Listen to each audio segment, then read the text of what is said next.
So I'm gonna put 20 minutes on the clock so that I don't forget because I am officially an old lady. I was doing this earlier, y'all. So I have a senior in high school. Me too. Do you? Are y'all about to be empty nesters or you have more than one kid? I hope so. He is done. This But- is it. One for me. Y'all, come on and sit down. Come on and It's join me. been- Join me. the Come on and join. teenagers have been real fun. I mean, Teenager. do you? Okay, welcome to the Queenager Club. Yes, that's what I call my daughter. Decision day is May 1, y'all. And so this child decided to do a video reveal. They are so extra. Can I just tell you? Like, I had to literally talk this child off the ledge because she wanted to rent a Lamborghini to go to prom. Y'all, the hall is 15 minutes from my house. You don't. I have never been in a Lamborghini. So there is no way you are going to get in one before me. Absolutely not. I was like, you can take this well-washed car that I have paid for in full, and your uncle will put on a tux, and we will get you a little red carpet to roll out when you get there, and hold your hand and y'all. And I can't get my son to go to prom, so. Oh, he won't go? I would have been like, yeah. Well, if you can pay for it, then no. You know what I'm saying? Meanwhile, just ungrateful. You know? Okay, so if I haven't met y'all before, but I'm so glad to be in community with y'all this afternoon and right before we head out. So that is like brave because the sun is so shiny. I'm Kishshana Palmer.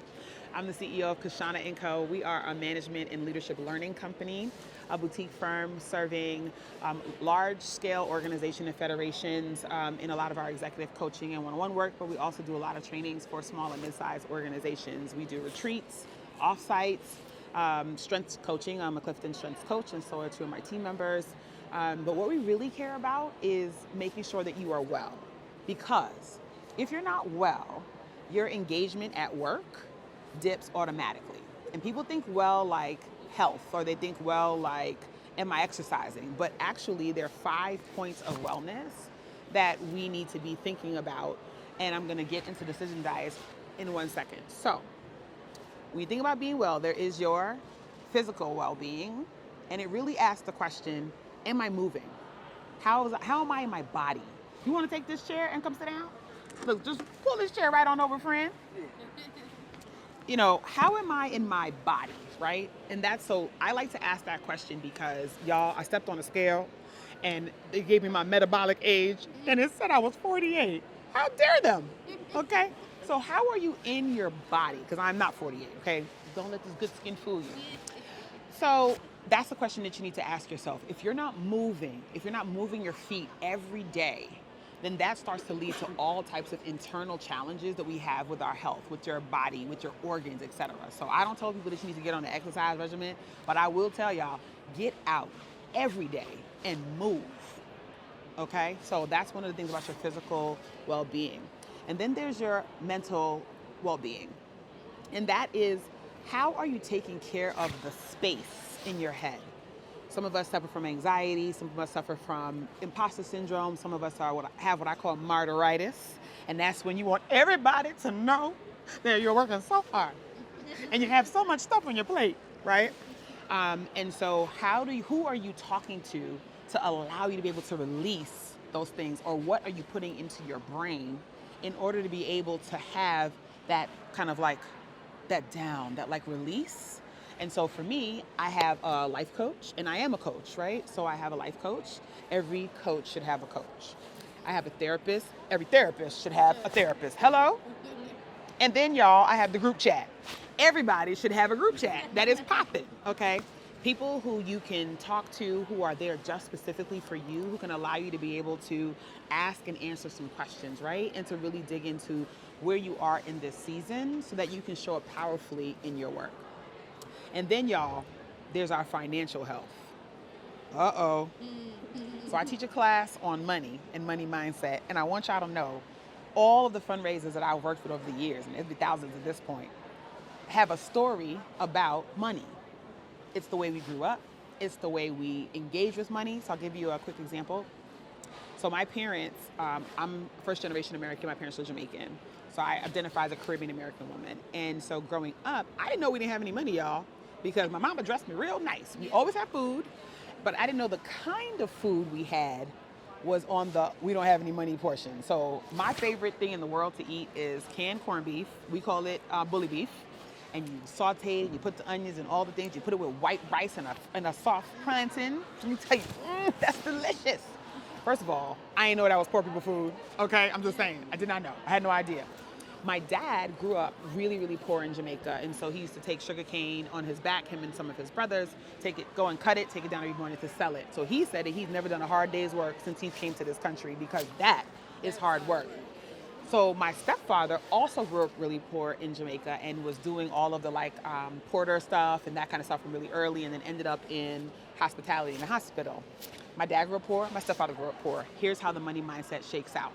My dad saves everything. He doesn't, he's the person that recycles bottles to this day. His little 68-year-old self is walking with the can, he will only buy things on sale. He will keep things even past their due date because he's like, what's the worst he could do? Hurt my stomach? It's okay. He is very, very close when it comes to money. My stepfather, on the other hand, God rest his soul, he was a big baller. He was like, what's money if you can't use it? Use it or lose it. And so look at that dichotomy in my households where I spent equal time with my mom and my stepfather and my dad and my stepmom. So what that made me was confused. And so I'm more of a spendthrift. My brother is more of a hoarder when it comes to that kind of stuff. And so when I started going out to do fundraising, I was really bold with it because I'm like, we need to be here and ball out. Like, what are we doing? What is a transformative gift, right? So because my attitude about money was one of there was always gonna be more. I could make money, right? But I can't give back time.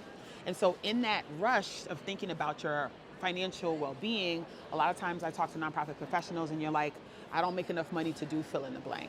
But I need y'all to pay yourselves first, to make sure that you have savings, to make sure you have small investments, to prepare for the time when you either want to retire or not. And even if we're not making tons of money, that's so important in terms of just setting pace for generational health and for your health now. So that money health is really important. And lastly, community.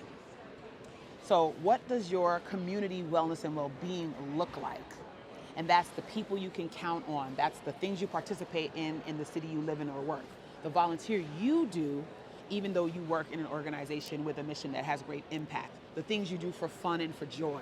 Like I have friends who skate. Anybody are skaters here? Bowlers? Any bowlers? No? Okay. I'm not good, but I can. Right, I'm not good, but I can go. But people with the league, they have the gloves and the bag and the They don't even put their fingers in the hole. Right. Do y'all actually have hobbies?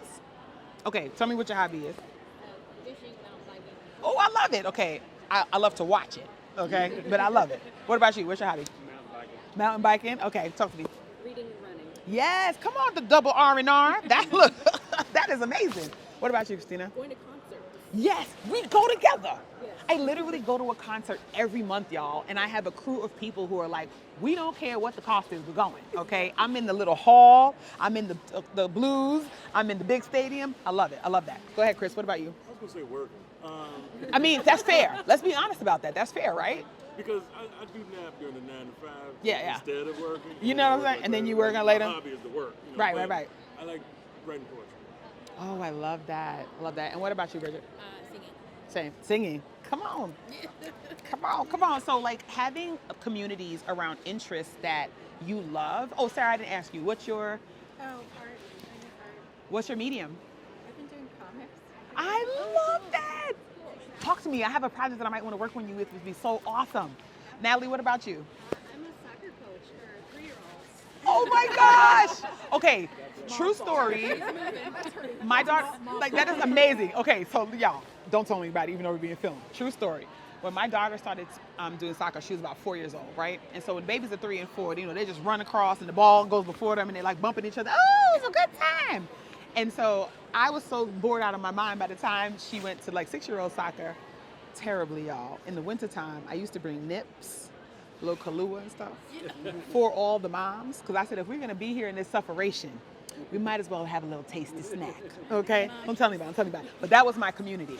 So you see the different ways around your interests that you can build community. So if you have those 5 things and you're working on those 5 things, that's what I call your 5-point wellness, right? So that's your 5-star wellness, 5-point wellness. Those are the things that you think about, and you can design your own 5-star wellness on those 5 things for what fits for your life.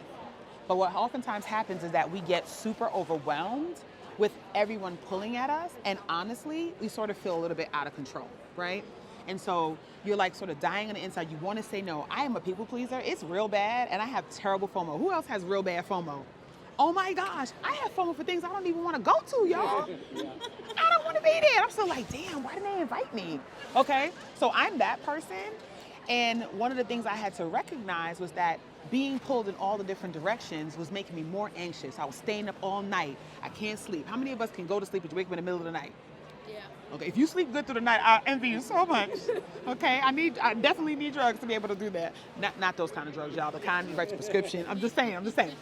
So what I realized is that I was making too many decisions every single day. What to wear, what to eat, where to go. Do I go here? What's on my schedule? What's not on my schedule? Do I pick up the kid? Do I drop off the kid? Where's the game? Where's the pickup? Y'all see where I'm going with this? And everything became overwhelming. And what happens when things become overwhelming for y'all? What happens to you, Christina, when things become overwhelming? Get sick. Hello. And if y'all have been following me, if you're not, go back on my social media. I talk about this. I got really ill. Not once. Y'all, you think I learned my lesson after the first time? Not twice. Y'all think I learned my lesson then? Nope. 3 times. And the third time, I was reaching for something to pack in my suitcase because I was going to Costa Rica the next day. I was going to be living la vida loca. And I reached for something, and my back said, good night. And y'all, I dropped to the ground. I was on the group chat. We were on video, but they didn't hear me fall. I'm on the ground in so much pain that I can't even speak to say help. And it just so happens that my mom had been calling me because she was going to come drop something off, and when I didn't pick up, she came to the house, and she found me leaned over on the ground. It took a week for me to be able to walk. A full week. Did you get to go to Costa Rica? No, and they didn't give me my money back either. I was real sad. I was like, can I transfer to somebody else for tomorrow? No. All right, well, charge to the game. That was my lesson, like my final lesson, to be like, get it together, Kish. Like, you have got to shift. And so I started my wellness journey, and I started really delving into what makes a leader a leader. And you've got to be able to live well if you want to lead well. So a decision diet allows you to be able to routinize things you normally think about just for a finite amount of time, so you can give your mind time to rest and to reset. So what's a decision, Chris, that you struggle with all the time? What to do next? Aha. Work. What to do next? What's Prioritizing. Okay. Yes. Okay. Turn your name in if I see it. Okay. I like to call you by name. Christy, what do you feel like you have to make decisions on all the time? You're like, What's coming up next on our calendar? come on. Okay, the calendar is frightening. Okay, the calendar's supposed to help you. Believe what you're gonna say. What's for dinner tonight? Ooh. I can tackle those. Okay. So a decision diet allows you to say, I don't have to think about what to do next because I have a system of sorting so that I know what to do next. So when we're finished, I'm gonna give y'all my phone because it has a screen protector on it, and I'll show y'all my calendar. So I do color blocking and time blocking. And so the first thing that happened was that I was like, ooh, look at all these colors, right? I was so excited. You think I did any of the work in those time blocks, y'all? No. So I was out of integrity with myself. So then I said, what am I gonna do to be able to prioritize? So then I started looking at what is urgent and important. What's just urgent, but it's not important? What is important, but not really that urgent? And then what is on my desk that does not need to be here, neither urgent nor important? And started putting my tasks, and I use stickies, y'all. Anybody still on stickies? Oh, God. Yeah, like it runs, hello, like what can we do without it? I have my bag right now. And I made stickies of all of the tasks that I had, and then I just organized them for myself. I wasn't able to move from analog to digital like this. It took me some time to be able to start to do that in a digital space. But I started to do that so that I could see what I have before me, and then I just literally did a sort every morning. And so that allowed me to, before I start my day, before I talk to anybody, if you do a daily sorting, then you're able to really prioritize what you got to work on. You can do the same thing for the week, but that allows you to make less decisions. Let's talk about what to eat for dinner. Y'all, 2 weeks ago, I said, Kishshana, you have spent $1 billion on eating out. Now my kid is happy because she's like, oh, we getting steak again? But I'm spending all this money. It's not as healthy as it needs to be. And I am constantly like, what am I gonna make for dinner? I look up in the food, the chicken is still frozen on the counter. I forgot to put it. Y'all see where I'm going with this? So I added up how much it was gonna cost me. It cost me the previous 3 weeks and all the money I spent eating out. and all the money I wasted throwing it in the garbage when the vegetables went bad. And I said, I think I can do meal planning. So I went online and I was like, what are these meals? So I tried Factor, I've tried others in the past. And y'all, all of a sudden, lunch and dinner, no thought. I got to think about it at the first time. It's delivered to the house. You drag one out. It's tasty and delicious. And on the days it was not tasting delicious, it went in my belly because I paid for it, okay? And it was $11 a meal, which is less than the $86 I was spending on dinner. Y'all see where I'm going with that? Maybe that's not for you, and maybe that's not in your spending plan. Maybe you decide to actually do meal prepping and planning on one day, so you have nothing to think about.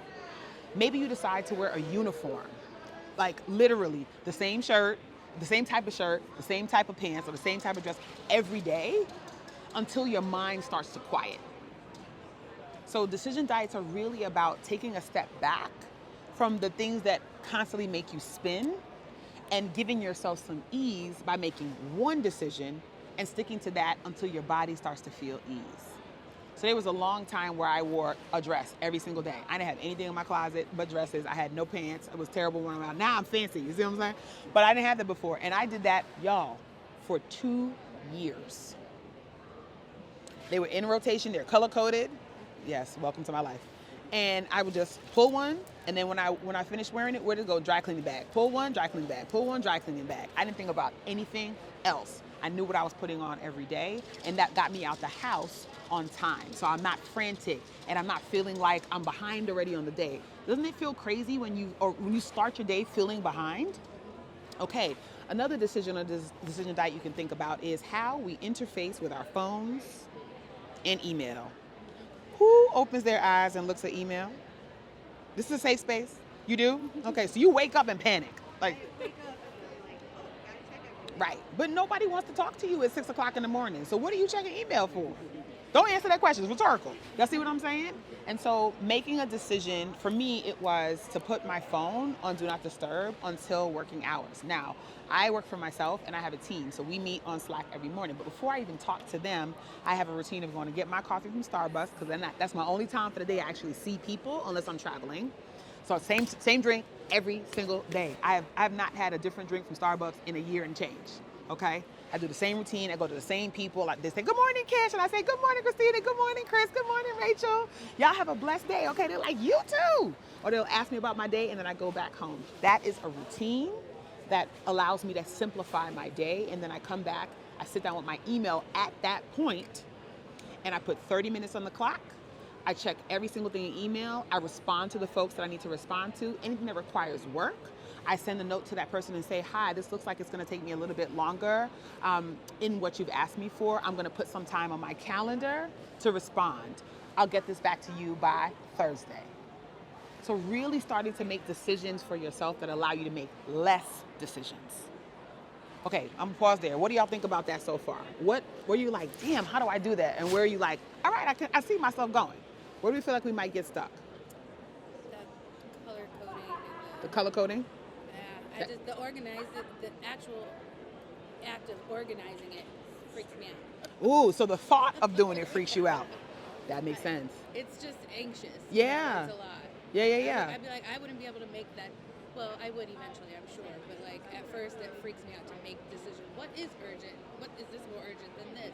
Because I want to do everything. Because you want to do everything. So, y'all, that means we need to release, because that's where martyritis comes in, y'all. We need to release the need to do everything.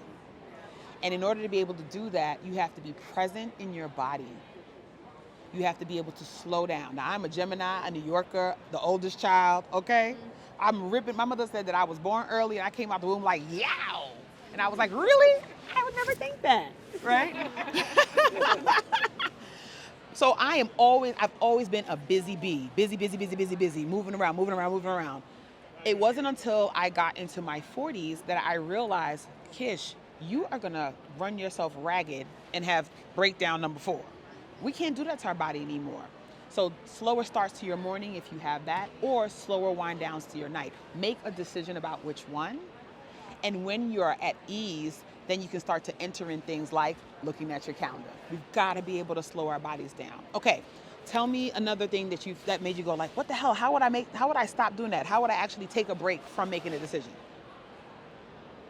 Can I make discussion. Thing. Yeah. So what I do is I'm check off the list. Mhm. tab. Mhm. So I write So you're a check every- boxer. check box. Okay. So I have a notebook. I write down everything that I have to do. Yeah. I used to do it for the every day. Now I do every week because I was starting to think, oh wait a minute, that's due Friday. That so I start everything, and then I pick one hard thing that I have to do. Love that. One easy thing. Love that. One hard thing and one easy thing, and I just go check, and it may not be in the same, order that I wrote it down, but it gets done, and then I feel this sense of satisfaction. Satisfaction. Like, okay, But every time the you check easy thing something is off. coming up. Let Yes. me do the Oh, I hard love thing that idea. first. Like the easy thing is coming up. Like, It's like a reward. I guess. yes. Yeah. Come on, reward and work. Yes. Christy, what are you thinking about? You want to respond to that? Yeah, I was just saying, like, I do the same thing with the list. I make my list right and throw them away when they're done, and that's just like so sad. Oh, you're like, boom. You're like, done. That's like a layup every time. Yeah. Okay, so do y'all see how you brought joy to like doing pretty mundane tasks, right? Yeah. And so when you think about making a decision diet, think about the place where you have the most dis-ease. The place where you have, like, you just get, your body turns like this, so that is the place that I want you to all try. And I want y'all to send me a note. So you're gonna either email me at CEO at, and I'll say it again, and also you have to QR me, CEO at Kishshana, KISHSHANA, Palmer, PALMER. Ooh, look at that, 20 minutes. .com. So KishshanaPalmer.com. I want y'all to email me, and I want you to tell me what is one thing, after you give it some thought, that you are deciding to take a decision diet on. It doesn't have to be your whole life. I want you to think of one thing that you're going to do differently, because guess what? Y'all have been here for 3 days, right? And you've heard 1,247 different types of, you should do this, go back and do that, figure this out, fix it, blah, blah, blah. And you're like, yeah, I'm going to do it. What the heck is going on, right? Y'all are going to do that. You're going to be like, oh my God, all the people you met, and you're like, I'm going to call you. And you're like, where was that person again? Okay, so my recommendation for y'all is to use this to be able to sort this week. So you have to stop something to pick up something. And so if you met a lot of people and you said you were going to commit to them, that means you're going to put something down and you're going to finish that task, and then you're going to step away from contacting people for a little bit. Who are introverts here? Raise your hand. So your energy is probably on minus 75,000. Just saying, okay? So you might need to take a break from all decisions. What to eat? Nope, order out. What to wear? Nope, throw in this frock. Where to go? No, y'all, I'm gonna see y'all next week, right? Those are 3 things you have removed from the list of things to do so that you can decompress, so that you can bring energy to reaching out to the people that you met this week, or looking through your notes at that one thing that you want to be able to take away from the conference and implement. So allowing yourself that space is really about giving yourself room to make decisions. So that's really what a decision diet is all about, like giving yourself a break. All right, y'all, so that was my 20-something minutes. What do y'all think? Do you feel like this was like woohoo kind of stuff, or do you feel like you could get there with your 5-star wellness and finding your way to making some decision diets?